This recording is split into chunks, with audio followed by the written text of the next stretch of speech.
Hello student, आपका नई session 2025-26 जो है 8 ग्रेड अभ्यास पुस्तिका क्लास 7 सामाजिक विज्ञान अध्याय 5 का नाम है औरतों ने बदली दुनिया। चलिए, प्रश्न बोला है पाठ पुस्तक के पृष्ठ क्रमांक 56 पर अंकित तालिका के अनुसार शिक्षा के किस स्तर पर सर्वाधिक बच्चे स्कूल छोड़ देते हैं। ऑप्शन है प्राथमिक स्तर, उच्च प्राथमिक स्तर, माध्यमिक स्तर, उच्च माध्यमिक स्तर। सही आंसर सी वाला है, माध्यमिक स्तर। दूसरा प्रश्न 2, अंतर्राष्ट्रीय महिला दिवस मनाया जाता है। अंतर्राष्ट्रीय 9 मार्च, 18 मार्च, 8 मार्च या 10 मार्च। इसका सही आंसर सी वाला है, 8 मार्च को अंतर्राष्ट्रीय महिला दिवस है। प्रश्न 3, निम्न में से किसका संबंध महिला आंदोलन से नहीं है। चेतना जागृत करने, भेदभाव का मुकाबला करने, न्याय हासिल करने, मनोरंजन करने। इसका सही आंसर डी वाला होगा, मनोरंजन करने। उसके बाद बोला है बेटी बचाओ बेटी पढ़ाओ अभियान की शुरुआत कब हुई थी। आपका ऑप्शन है 2010, 2014, 2016, 2020। सही आंसर होगा 2014 में यह अभियान शुरू हुआ था। प्रश्न 5, महिलाओं के हित में घर के अंदर शारीरिक एवं मानसिक हिंसा के विरुद्ध कानून बनाया। 2002 में, 2003 में, 2006 में, 2009 में। सही आंसर सी वाला है, 2006 में बनाया गया। चलिए, रिक्त स्थानों की पूर्ति कीजिए। ए में है भारत में 83.5% महिलाएं खेतों में काम करती है। रमाबाई को पंडिता की उपाधि दी गई क्योंकि वे संस्कृत पढ़ना जानती थी। रास सुंदरी देवी ने, यहाँ पर लिखना आपको बांग्ला भाषा में आत्मकथा लिखी। उसके बाद बोला है रुकैया सखावत हुसैन ने 1910 में, तो यहाँ पर आपको लिखना है कोलकाता में लड़कियों के लिए एक स्कूल खोला। भारत में हर 10 वर्ष में जनगणना होती है। कितना? 10 वर्ष में। ठीक है, देखिए बोला यहाँ पे कि रूढ़िवादी धारणाएं महिलाओं के जीवन को कैसे प्रभावित करती है। रूढ़िवादी धारणाएं, तो इसका उत्तर है रूढ़िवादी धारणाओं के कारण ही बहुत सी लड़कियों को डॉक्टर, इंजीनियर बनने के लिए अध्ययन करने और प्रशिक्षण लेने के लिए सहयोग नहीं मिल पाता है जो लड़कों को मिलता है। ठीक है, चलिए प्रश्न 8 में बोला है रास सुंदरी देवी स्वप्न में क्या पढ़ रही थी। इसका उत्तर लिखना है आपको। रास सुंदरी देवी स्वप्न में चेतन भागवत एक संत का जीवन पढ़ रही थी। एक संत का जीवन। प्रश्न 9, लक्ष्मी लाकरा के जीवन से हमें क्या प्रेरणा मिलती है। लक्ष्मी लाकरा झारखंड के एक गरीब आदिवासी परिवार की 27 वर्षीय महिला लक्ष्मी लाकरा के जीवन से हमें परिस्थितियों को हराकर अपने लक्ष्य को प्राप्त करने की प्रेरणा मिलती है। यहाँ पर 2 बार लिखा गया है परिस्थिति, इसके लिए इसको कट करना है कि हमें परिस्थितियों को हराकर। ठीक है, अब सही है। उसके बाद 10 में बोला गया है कि रमाबाई द्वारा महिला शिक्षा के लिए किए गए प्रयासों का वर्णन कीजिए। वर्णन देखिए 10 नंबर में कहा है ना कि रमाबाई द्वारा, इसका उत्तर रहेगा रमाबाई द्वारा सन 1898 में 1800 है, यहाँ पर दो बार कट कर रहिएगा, एक बार 2 बार टाइप हो गया सर, इसको यहाँ पर मिटा देते हैं।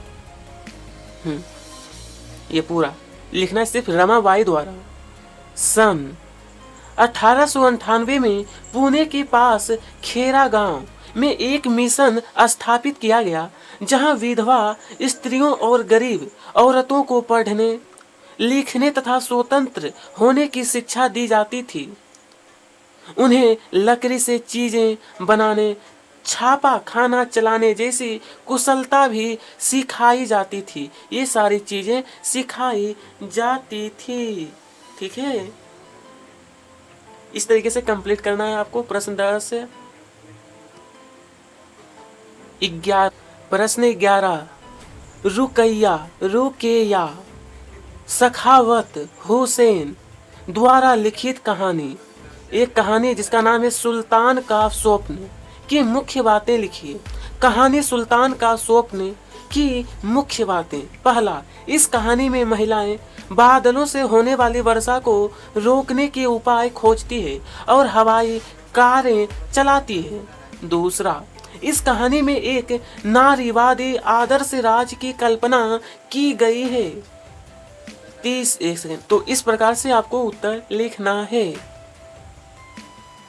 चलिए यहाँ पर कहा है उन बातों को लिखिए जिनके विरोध में महिलाओं को आंदोलन करना पड़ा। तो देखिए, भेदभाव और हिंसा के विरोध में अभियान चलाना महिला आंदोलन का एक महत्वपूर्ण हिस्सा है। शारीरिक और मानसिक हिंसा, यौन प्रताड़ना, दहेज हत्याओं के विरोध में महिलाओं को अनेक आंदोलन करना पड़ा। अनेक आंदोलन। ठीक है।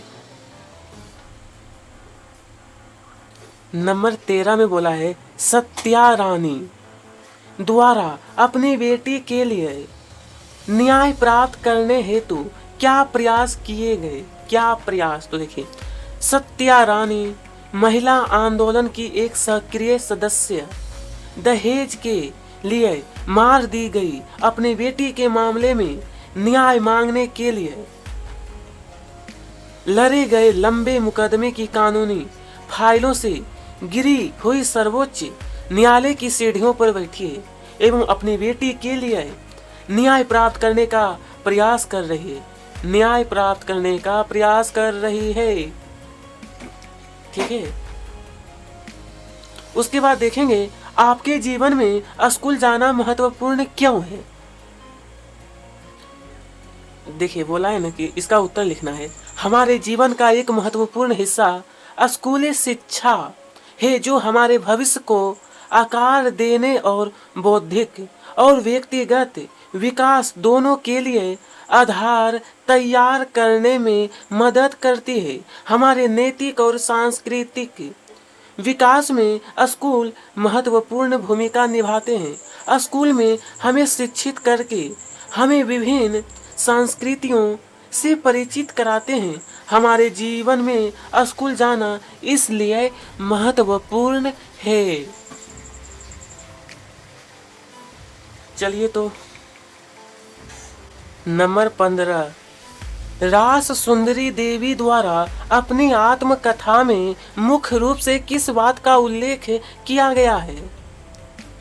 रास सुंदरी देवी द्वारा अपनी आत्मकथा में प्रमुख रूप से शिक्षा का उल्लेख किया गया है।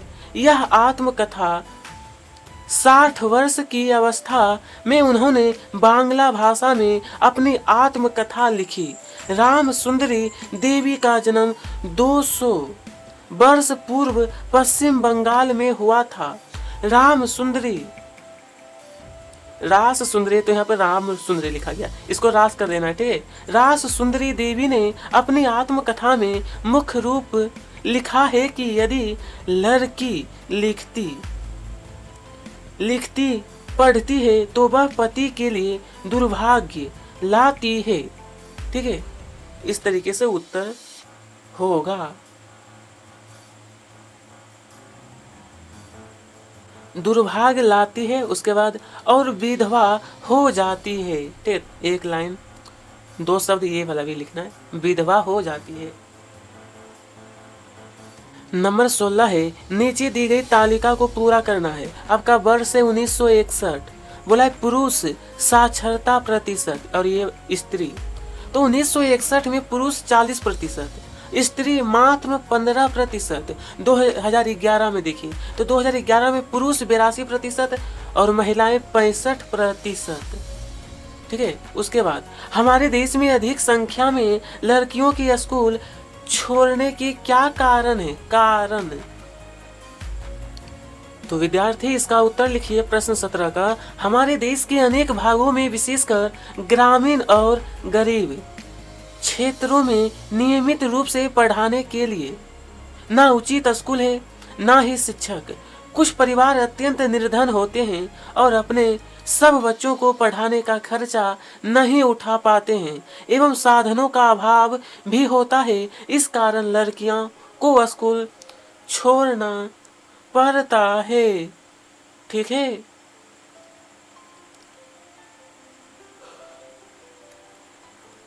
नंबर 18 में कहा गया है औरतों के अधिकारों के संबंध में जागरूकता फैलाने हेतु कौन कौन से माध्यमों का प्रयोग किया जा सकता है? कौन कौन से माध्यम? तो देखिए, औरतों के अधिकारों के संबंध में जागरूकता फैलाने हेतु गीतों, नुक्कड़ नाटकों, रैलियां, प्रदर्शन व जनसभाओं का प्रयोग किया जा सकता है। औरतों के अधिकारों के संबंधों में जागरूकता बढ़ाना भी महिला आंदोलन का एक प्रमुख कार्य है। महिला आंदोलन का एक प्रमुख कार्य। ठीक है।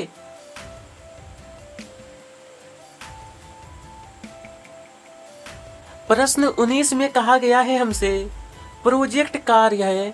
अपने आस पड़ोस की 10 महिलाओं की जानकारी पता लगाइए कि वे किस किस प्रकार के कार्य करती है, उनके खान पान, पहनावा, रुचि व उनकी आय के स्रोत क्या है, लिखें। देखिए ये उतना जरूरी नहीं है, ये सिर्फ प्रोजेक्ट कार्य दिया है, आप अपने आस पड़ोस में ये खुद कर दिएगा। ठीक है। तो इसी के साथ यह भी चैप्टर समाप्त हुआ। वीडियो पसंद आई तो लाइक कर लीजिएगा, साथ में सब्सक्राइब चैनल को, और कमेंट में बताइएगा अगला कौन सा चैप्टर आपको चाहिए। आप सभी को तहे दिल से धन्यवाद।